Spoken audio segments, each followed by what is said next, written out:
country music fans out there. This is Leigh with Coda Country, and today I am joined by Emily Elgin. And I watch that family secret in the dirty stream that keeps it muddy water wash away. And how are you? I'm so good. Thank you so much for having me on this today. So fun.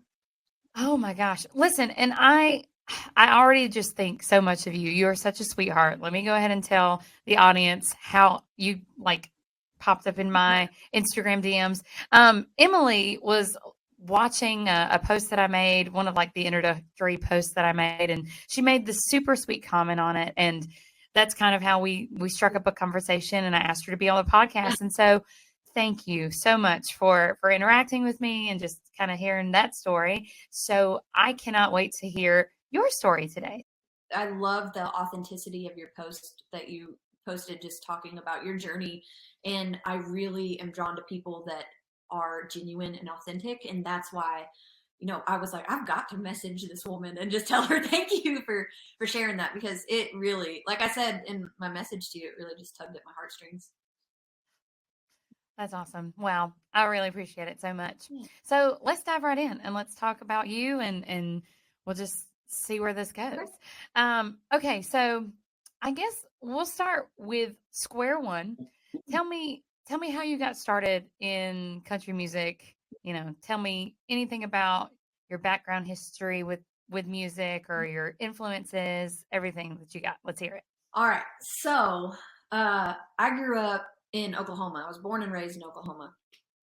And I just always sang ever since I was a little bitty, and Mama would always have me out singing by campfires, and I had some uncles that sang, and we'd always just kind of hoot and holler and sing and do that whole thing.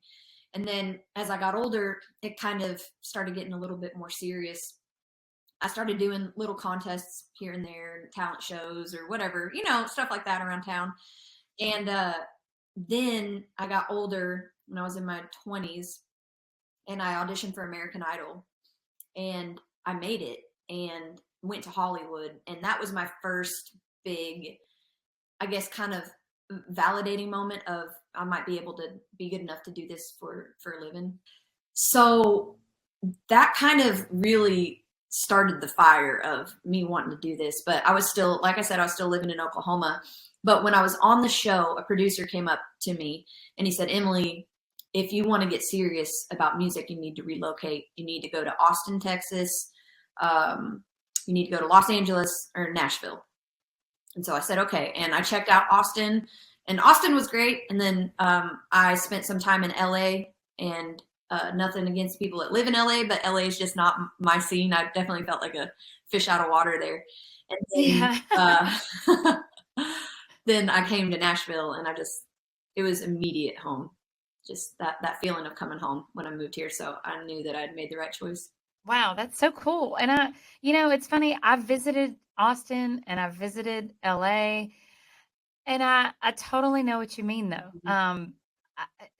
There's no better feeling than riding through the streets of Nashville, Tennessee. And even if you're just taking a stroll and hearing all of the, artists singing out in, random restaurants or this, that, and the third. I feel like there's just, it feels very homey and very welcoming for artists like yourself. And there's a magic to it, especially when you first come to town or you very first visit. That I want everybody to feel that when they come to Nashville. Like, I just think it's a feeling that you've got to experience. And that is something that I absolutely loved. And I constantly felt like I was in a movie when I first moved here. My own movie, I was like the star of my own show. Star of the show, absolutely. As you should be. Mm-hmm. Oh my gosh. Okay, so you touched on American Idol a little bit. I know in one of your more recent Instagram posts, you said something about maybe a story time with American Idol. Yeah. So you said that you got through Hollywood Week. And then as far as, have you made any other connections through your American Idol family or anything like that? Yeah. So to be totally honest, when I auditioned for American Idol, I was 23. I was on Idol for season 10. And I went to Hollywood and I was part of Hollywood Week, but I never actually made it through Hollywood Week. I got the boot during Hollywood Week. Yeah. And Okay. so as far as my connections with American Idol, I'm still friends with a couple of people on, social media, but that's Mhm. really about it. I've been able to watch other people's journeys and they watch mine and so on and so forth. But, life, you just kind of lose touch. But And I think it's you talked a lot about authenticity before, and I wonder, I have wondered this for a long time, if a show like that really brings out the authenticity of all artists. Like, I'm sitting here, I'm talking with you right now, and I see Mhm. um how great of an artist you are. Thank Um, and I wonder, if artistry is valued in a show like that, or if it's more like bells and whistles and what's going to get the ratings. Um, so I feel like you're in the right spot and you're in the right place, and it's just amazing to see how your journey has progressed since then. Yeah, because I'm trying to think. Season 10 was how many years a ago lot, was that? a lot of years ago, 12, 13 years ago, something like that. 12, 13. Awesome. Awesome. Well, and then since we're talking about years, I know that you have released an EP. Your debut EP was set out in 2019. Yep. So tell us a little bit more about how the writing went with that. I'm assuming you were living in Nashville at the time. So go ahead, tell me all about it. So, gosh, that project, it was my first project. It was my first EP, and it was just such a magical, stressful, scary time for me, but in a good way. I think that anything that you work really, really, really hard on comes with some apprehension.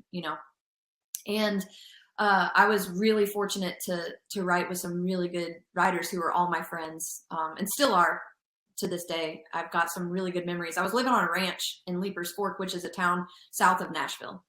And I was living on a ranch there. I was riding horses for a cowboy there.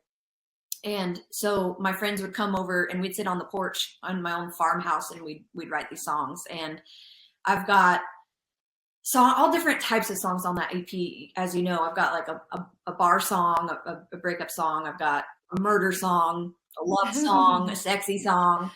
And it was really great to be able to tell my story, because all of the songs that I write, anything that I release, is a story of who I am and of my life. And that's something that's really important to me that I keep throughout my career. And the entire process just in general was amazing. We recorded at Southern Ground, which is the studio owned by Zach Brown Band. Yeah. And walking into that place was just, I'll never forget it. It was amazing. Just, I could not believe that I was there, and they treated me so well. And Eric Torres is the producer that produced my EP. He produced Jimmy Allen's songs, and he's had a couple number ones with him. Oh, He's wow. just Oh my phenomenal. God. And the guys that played on my record have just played on anything and everything, I mean, that you hear on country music. So I was surrounded by these just veterans of the music business, and I'm like, hi, I'm Emily, I'm from Oklahoma, and I can't even believe I'm here right now, and just just crazy. But Yeah. they were wonderful. It was a really great experience, and we had really high hopes for this EP. We released it at the end of 2019 with plans for a 2020 tour, and then COVID hit. So it kind of just killed our momentum, and it left it sitting in the water. But I'm really hoping that this year it's going to get some momentum going behind it. I've got high hopes for it. Yeah, definitely. And I think your fan base is probably gonna run with that EP from 2019 and bring it back into your 2023 year experience. I know we were just talking about some singles that you plan on releasing. Yeah. So tell me now a little bit more for your upcoming releases that you have. Yeah. So I actually haven't even announced this publicly yet, but I'm super excited. We are releasing For me. a new single, and I wrote this particular song a couple of years ago, and I had gone to dinner with a friend of mine. He's a producer in town that has had just some really great success, and he's won a couple of Grammys, and he was just giving me some really good advice and just talking about the business and my career, and we started swapping life stories. And I told him, I said, at that point in time, I wasn't really super happy with the songs that I'd been producing, like, writing. And so I told him this story that I'm not going to spoil it because it's about the song, but I told him this one specific story, and he said, "Now, Emily, that's the stuff you need to be writing." And I was like, "Well, I'm scared to write that kind of stuff because, what if people make fun of me or laugh at me or judge me, all the things that come with that." And Yeah. he said, "Well, those aren't your fans and those aren't your people. You need to tell your own story." I said, "Well, hell, all right."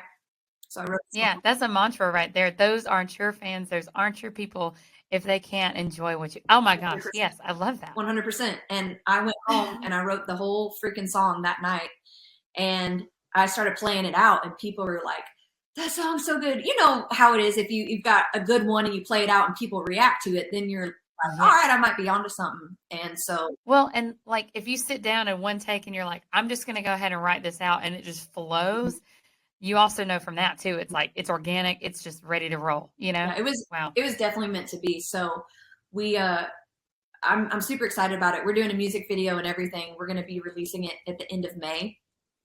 We start tracking on Friday of this week, so I'm really, really, really excited. Wow. Oh my gosh. Well, I Mhm. cannot wait to hear it. End of May. And I feel like I'm going to have you back on so we can talk more about it Well, during, almost before the release time. That would be awesome. Okay, so we talked a little bit about new music that you're releasing. What about shows? Do you have anything as far as performances coming up that we can turn any listeners on The to? next show that I've got coming up, I've got something. I think it's April 28th at Gray's on Main in downtown Franklin, which is just south of Nashville. It's this Cool. really awesome venue that is super vibey, and they've got just you have to look it up online to get the whole vibe, but it's amazing. It's dinner and a show. So you go up, you have dinner. The stage is lifted, so the stage is basically like if you're sitting at the table, it's above your head, so you can have like the view up there. Just it's amazing, and food's great. The atmosphere is amazing. They've got great cocktails. It's legitimately one of my favorite places to play in Nashville. You're doing some pretty great promo for Grace on I Main. So tried. hopefully, yeah. I loved it. That's awesome. No. That's very cool. I'll have to check that out the next time I'm up there. So talking about venues and places that you play, do you have like a favorite venue that you've played in the past, or maybe even like a dream venue that you'd love to play in the future? A dream venue. Mm. I'd love to play Billy Bob's one of these days. Yeah. Yeah, Oh my gosh. I That used sounds to. like so much fun. We used to go down there, because I'm from Oklahoma, so we'd go down there and watch bands and shows, and we just two step all night and drink beer and the whole thing. And Yeah. I'd love to play at Billy Bob's. Oh my God. That'd be amazing. And then I still have not been home to do a hometown show. Wow. Oh my And gosh. so that is a big goal of mine, to try to get down there and do a full band home show in Oklahoma City at some point. I'd love to do one this year if possible. Yes, definitely. Oh my gosh. Well, if there's anything I can do to help you get down there, I feel like yeah, that's been a long time coming. Let's get you there. Yeah. Awesome. Wow. Very cool. Okay, so talking about live shows, talking about dream venues. So let's say if you were to go on tour with any artists currently or even like within the past 50 years, any country music artist that you would love to tour with, who would it be? Who would it be and why? Yeah. To tour with? Yeah. I mean, like Winona Judd, 100%. Yes. Reba. Yes. Um, I love Miranda Lambert.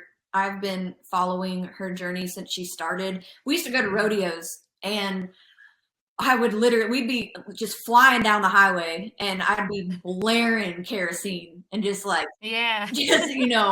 being wild, just blaring kerosene. It's a pump up jam. Still Yes. remember when Yes. that came out. Awesome. I've never met her, but that's something that I would love to do. I'd love to meet her, and if I ever had an opportunity to do anything with her, I would jump on it for sure. Yeah. Wow. Yes. Yeah, let's hope that's a That would collaboration be point cool. in the future for Yeah, sure. that would That'd be be very cool. cool. Yeah, I love her. I'm a huge Chris Stapleton fan. I love the bluesy country kind of crossover thing. Um, Bonnie Raitt, I grew up listening to Bonnie Raitt and Leonard Skinner and just Stevie Ray Vaughan and Eric Clapton and all of those guys. So any of them.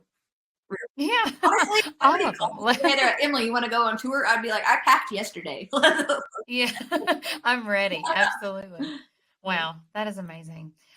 Well, okay, so I guess to wrap up the episode, we've talked a lot about upcoming things for you in the future.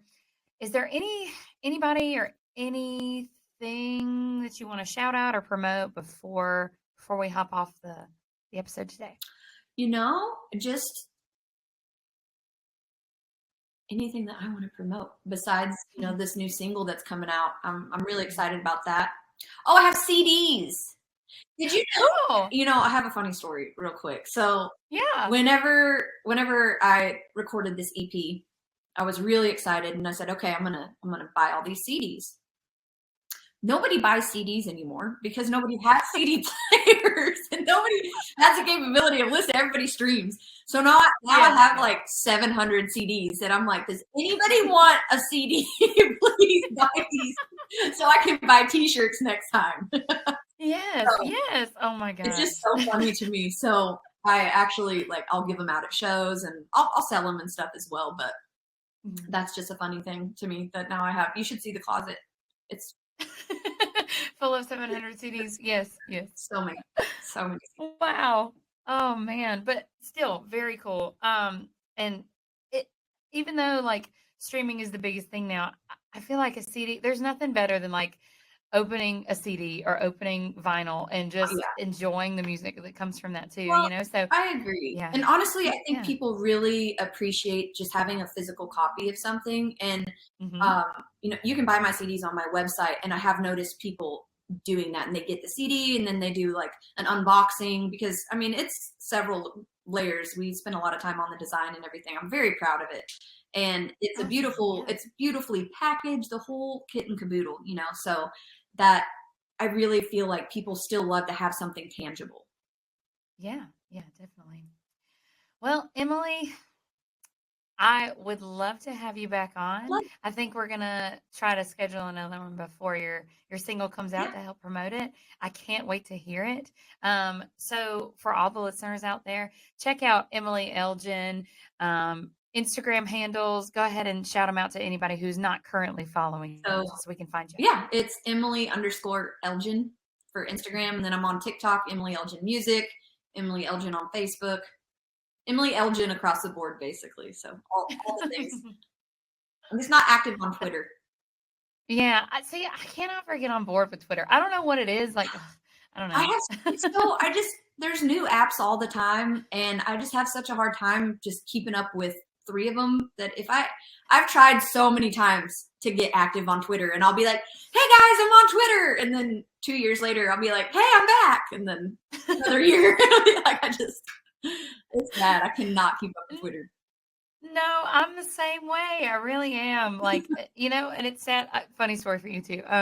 I had my like Instagram feed paired with my Twitter feed, and somehow it's like come unsynced, unsynced. Anyway, but like, so I don't know how to get it back, but I'm also like, I don't know. It's the effort of like figuring out how to do it, and it's fine. It's working.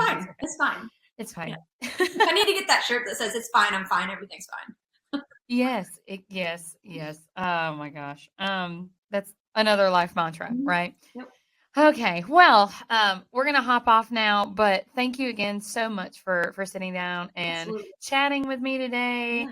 You have been a lovely guest. Thank you so much for having me. I love it. And I really like what you're doing. So I support it. Thank you. Thank you so much. Okay, fan base out there, thanks so much for tuning in. And you heard it here with Coda Country. Thank you.